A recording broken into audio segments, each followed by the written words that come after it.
So welcome to day two. We're still on day two. So you should have already done the actual exercises that I've given you. And if you haven't, it's fine. Don't worry about it. But I'm letting you know that for your healing, you have to do it. It's going to help you. If you don't do it, you will get some of the help because it's giving you information and knowledge. But to actually release this negative energy out of your body, do the exercises. So make sure you have done the trauma informed qigong. It's very, very healthy for you, and it's also give you some insights about yourself and your body. And you might find some things that's going on inside your body that you didn't know and wasn't aware of because you ignored it. So definitely pay attention. I'm also going to tell you one more thing that you should do. Go get a physical checkup. If you haven't done so already, go get your body checked. Go get some health related information about yourself from a doctor, okay? A nurse practitioner, an MD, a family practice, whatever. Go get yourself checked. Do a regular self check every single year to make sure that you are physically healthy, okay? And if you're not, they can help you with getting your body back on track. So with that being said, let's go ahead and get into today's lesson. So today's lesson is going to be over traumatic approaches to trauma healing. So some of the things that you can do, this is what I'm going to go over with you. So let's continue. So healing from traumatic causes by a narcissistic relationship requires a multi-faceted traumatic approach that addresses emotional, psychological, and physical aspect of recovery. That's why I say go to the doctor to get yourself checked, because you want to also go through physical exams to see if you have any damages to your body, such as your bones or your organs, those type of things. So make sure they're checking you for everything, not just the basics.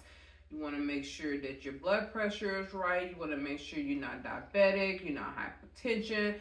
You want to make sure there's nothing brewing inside of you that you need to find out early, okay? And for women, go get yourself checked if you're over the age of 35, because they have changed the age. It was 40, now it's 35. And also dealing with one thing at a time. So make sure you get yourself checked for breast cancer.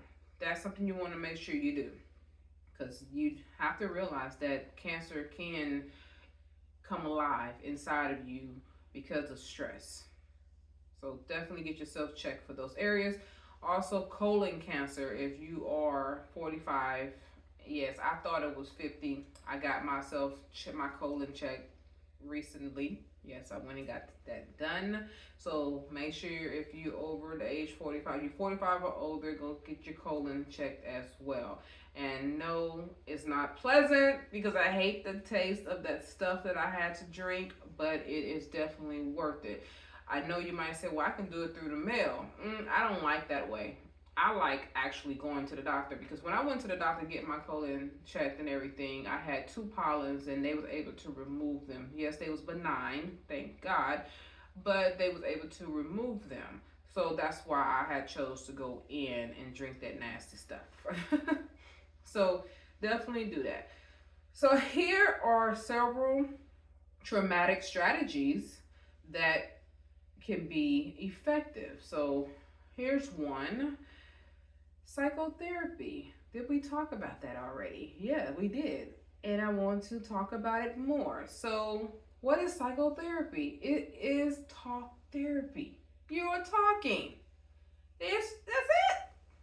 They're talking to you, but they're finding out what's going on with you while they're talking to you. So you want to get a therapist who specializes in these areas. Cognitive behavior therapy, CBT.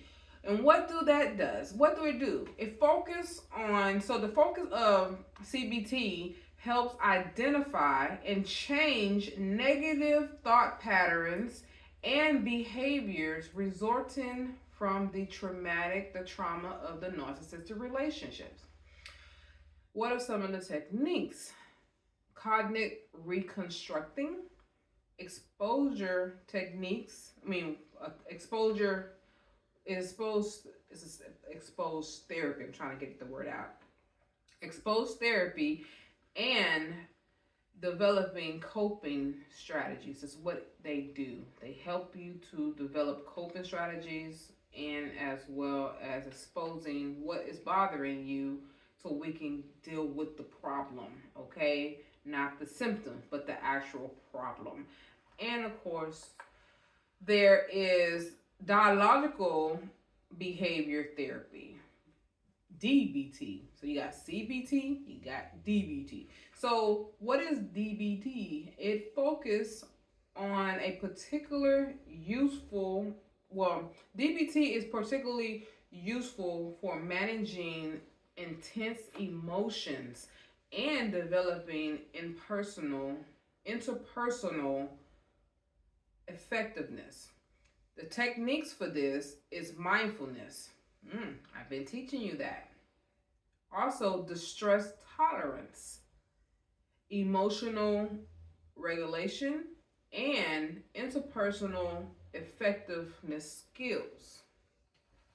You have traumatic focus therapy. So what does that focus on? Well, this actually is it specifically targets trauma-related symptoms. Now, this is where it targets the symptoms. And it helps process trauma experiences, help you to process these experiences that you have dealt with, okay? And the techniques that they use is what I've already went over, which is the EMDR, the eye movement desensitization and reprocessing. They help you to reprocess what went down. Now you can go and do some research on this and find more information about this. So I encourage you to definitely research everything I'm talking about, all right? To where you will get a clear understanding on what is going to be happening if you choose these routes. Then you also have somatic therapy. What is somatic therapy? What it does is that it addresses the body's response to trauma and it helps release stored trauma energy, which what Qigong is doing for you, okay? But not only Qigong, you also have yoga. So back to the techniques of what it does. So what it does for you is that it helps you to be more aware of your body. It grounds you and it helps you with your tolerance level of what you've been dealing with because you've been exposed to traumatic stress and you want definitely try to release that out of your body so it won't brew into something deadly such as cancer or organ failure or anything such as heart problems or even aneurysms. You definitely got to get rid of it. I'm telling you this for a reason, okay? So take full advantage of the trauma-informed Qigong. But you can also do trauma-informed yoga. Yes, there's one of those as well. A lot of people choose yoga because it deals with a lot of stretching and everything. I have given you the mindfulness stretching that you can also use if you like me. I don't really do yoga because some stretching I know I can't do. So I do the mindfulness the mindfulness stretching where I'm stretching the parts of my body that needs it the most, such as my back and my shoulders because they need it the most. And I do it that way. So you can do mindfulness stretching. And I focus on the area by keeping myself grounded in every breath that I take and what I'm doing. But as far as trauma-informed yoga, it focuses on combinations of physical movements with mindfulness to help you connect to your body. And the techniques is basically gentle poses as well as breathing and meditation, and all that is centered together. Then we have number 3. Let's talk about mindfulness and stress reduction techniques. So here's some things that you can do for mindfulness and stress reduction techniques. So mindfulness based stress reduction, which is MBSR, all these acronyms, but it is there. What it focuses on is to reduce stress and increase mindfulness thoughts, meditation, and of course yoga. But you can also do the qigong. So just letting you know, there's more than one way to get rid of your stress. And the techniques for this, we went over this already, which is the guided meditation, body scanning, and mindful movement. So every time you're moving, you're focusing on how it's feeling to you and what you're doing. You are controlling your movements. You're staying in control. Then you got mindfulness, and of course your breathing. So you can do this as well. If what it does, it focuses on helping you calm your body and your mind. So if you have rapid thoughts that going through your mind that keeps coming up, this is great for you. Meditation and breathing reduces symptoms of anxiety as well as depression. And the techniques for that is breathing exercises. You also have progressive muscle relaxation. Now I have a podcast for that, where you can listen in and do the PMR. And of course, the guided imagery. I have podcasts for that as well. So go ahead and take full advantage of that if you want to do those things. And then number 4 is support group and peers. Why is it so important to have someone to connect with? Because we are not made to be alone. That's why. We need the connection. You just have to connect with the right somebody. That's what it is. So it provides a safe space to share experiences and to receive support from others who have gone through similar experiences. And in person, these are some places how you can do this. You can do it in person, meeting like you are face to face, in person, online, the group forums, or you can go to your therapist who can talk, and you can talk to them, or a life coach like me, and you can talk as well. So then you have some peer support. Now these are people that you know personally, and what does that do for you? So it offers emotional support. Everyone needs that. That's why some people have emotional support animals, because if they can't find the emotional support from a human, they usually get it from an animal like a dog, a cat, or a bird, or something that really comforts you and that is safe, not some crazy reptile.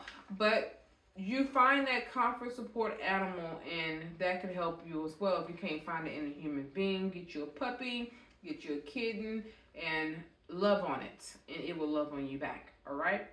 And what it does is that it helps you to have any type of support that you need emotionally, and to practice any type of gratitude and care for someone other than yourself.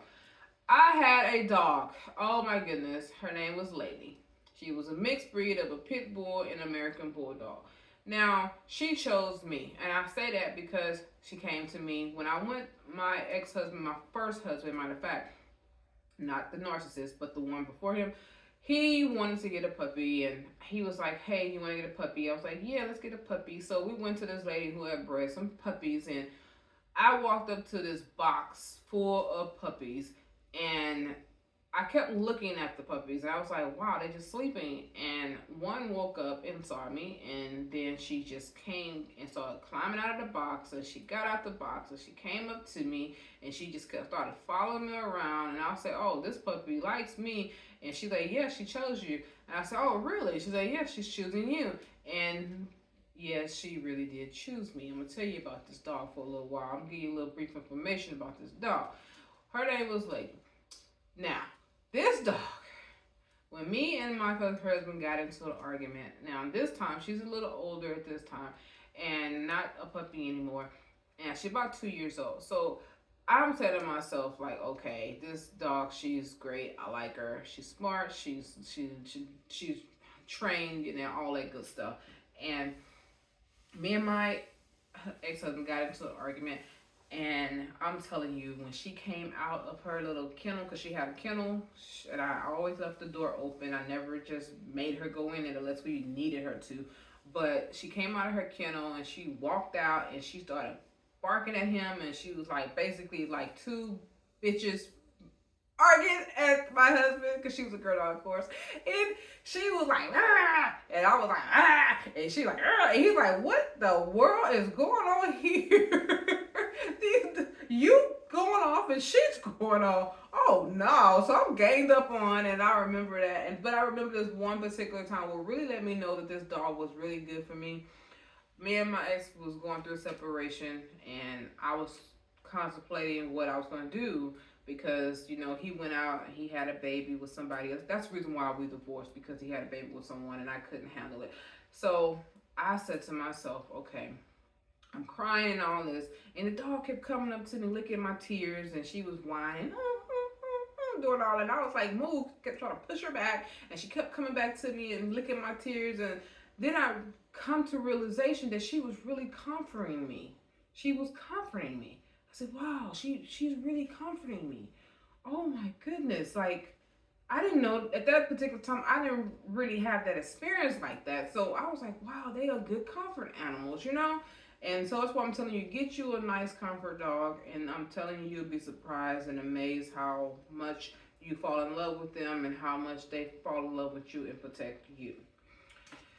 Anyway, let's keep going. I have many more stories about her too, but I'm not going to go into those, too long-winded. And so what you want to do is get you someone who loves you, or something that love you, okay? And be close to them. Now, self-care. We talked about self-care before. I want to continue to tell you it is very important. Lifestyle changes. You have to start making some changes in your life. You have to do things differently. So you want to engage in activities that promotes physical, emotional, and mental wellness.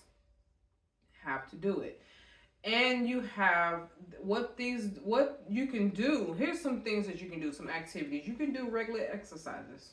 Work out. Now I'm gonna work out today. I didn't get a chance to work out today because I had this massive headache, and I learned one thing about myself. If I continue to do strenuous work, the headache gets worse and it turns into a migraine. So I have to make myself relax. That's how I stop the migraines. I have taken medicine for it. It doesn't always work, so I don't want to be depending on it. So I do things to help me relax, and then the headache start calming down and go away. And then you want to eat healthy. You want to make sure you get significant amount of sleep, and you want to engage in hobbies and hobbies that interest you. Any type of thing that you're interested in, engage in that. Journaling. I have had you writing this whole time, right? Journaling is very, very important, because what it does is that it provides an outlet for you to express your emotions and process your experiences. So definitely journal, write it down. And you want to reflect daily. You want to have gratitude in your journal. Don't be talking about all this bad stuff. Talk about some good things, okay? Balance that stuff out. If you're going to talk about some things that happened to you that was bad, talk about some great things that happened to you that are good, okay? Balance it out. Don't just do only the worst of the worst of the worst, because then you go back and read that again, or let's say someone happened to come across your journal because you didn't put it in a safe place, and they're like, oh my God, I can't believe all this happening to you. Say some good things about yourself, okay? Now, here is an assignment you need to do. Write a letter to your abuser. Did I say that? I sure did. Write a letter to your abuser, but do not send it. Do not give it to them at all. I'm going to tell you what you're going to do with it. After you have written the letter, I'm going to tell you more about what to do with it. What you're going to do with this letter, you're going to take it and you're going to read it out loud, releasing all that information.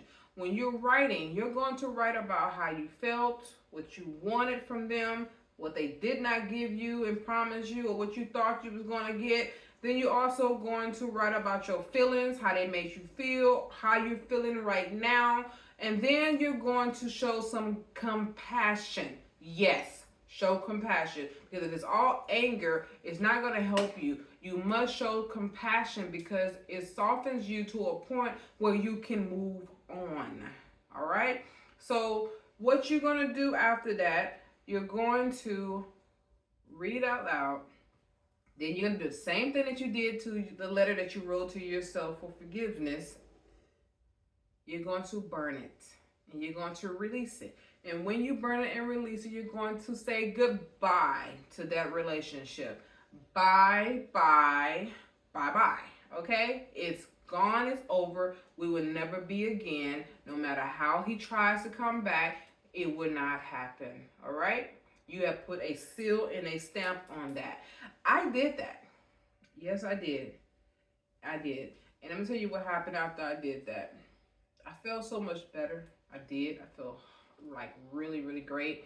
I felt like something that was on me had left me. It got off me. I felt like something heavy that was on me, it just released itself off me. Also, when I saw the person again, I was like, man, I started saying to myself, what was wrong with me? What did I see in this person? Because I saw the person differently than the way I felt when I was with them. And I was like, man, this person, I had no business being in a relationship with that person. Just letting you know, it gets that way sometimes, okay? And then that helped me to know that I'm never going back. So let's talk about building a support network. So therapeutic relationships. You need this. What it does, it establishes trust, a trusting relationship. You want to establish a trusting relationship with a life coach or a therapist or a counselor. The benefits of this is that it provides a safe place to explore feelings, gain insight, and develop coping strategies. Trusted friends and family, what that does is that it focuses on reconnecting with supportive and understanding individuals in your life. You'd be amazed who really understands you and you didn't think they did. And just because they don't agree with everything that you think they should agree on, that don't mean they don't understand you. It's just they see things you are overlooking. So give them that respect, all right? And then you also have activities, what you can do. You can regularly check in. When you feel the need, check in with them. And tell them to check in with you, all right? Every day or once a week or not really every day. I'm going to tell you, you don't want to burn people out. They got their own lives. So try it once a week or once every 2 weeks where they check in with you. It can be through a text message, social media, or even a phone call and say, hey, I'm just checking in on you, how you doing? Is everything okay? And then don't give them no vague answer. Yep, things are good. No, they need to know things are really good because we always say, I'm fine, and we really don't be fine. So they need a solid answer from you. And then do the same thing with them. Checking on them because I'm telling you, they going through something too. They just ain't expressed it to you yet. So let's tell them, hey, I'm here for you too. If you need emotional support, I'm here for you too. We can be each other's emotional support accountabilities. All right. And of course, you want to do some social activities with them. Maybe go and visit with them. Sit down and just have some tea or coffee or wine. I'll be getting my wine in a little bit. And then be open in your communication. Be honest. Because when you are openly honest and transparent, they will be comfortable to do the same with you too.